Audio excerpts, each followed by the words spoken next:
I got to go back to Jonathan and David because their love, like that covenant, was established forever because it affected his children. Because when David seen that, he remembered his brother, and he said, "Who's left among Jonathan's house? Saul's house? Who?" He said, "Man, from Phoebe." He said, "Man, go get him, man. Go get him. That's my ox son. Yes. I gotta look out for him. His father was my dog. That was my bro.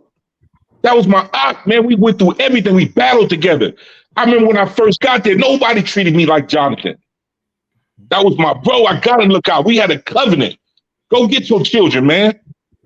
So if something was happening to one of us, I expect you who cannot to step up.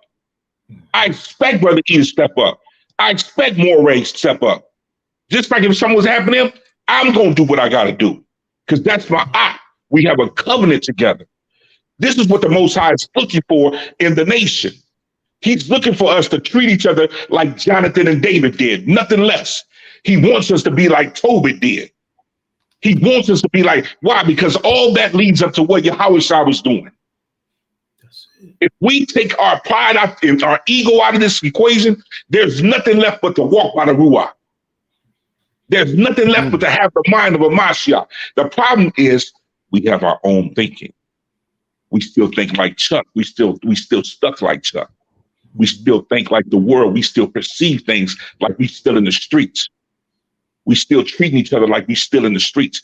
We still acting like we dope dealers and gangbangers and gangsters and hustlers and thieves. And we treating each other amongst the nation like that. Yah is against you because there is no love in that.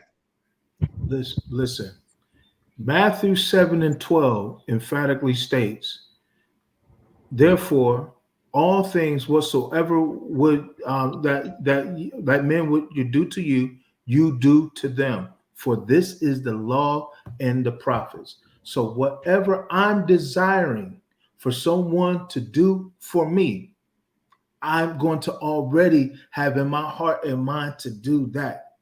That's esteeming my brother. That's loving my brother. That's exalting my brother. Why? Because I will hope that if I sow that in the life of someone else, that somebody's going to do that for me. Like you said, if something happens to me, I would expect you to step up. I would expect E to step up. If something happens to you, I need to step up. That's the bottom. But because your family is now my family. Like, matter of fact, I would step up whether you're gone or not. Super, you already know. I check on the kids. I love the kids. Little E's little daughter come around. I love that little girl. Every time I see she brighten my day, I check in with her. I love kids. And so the bottom line is that's my family. And so when the word says we want each other to do whatever it is that you desire someone to do for you, you need to already be having in your mind, that's what I want them to do for me.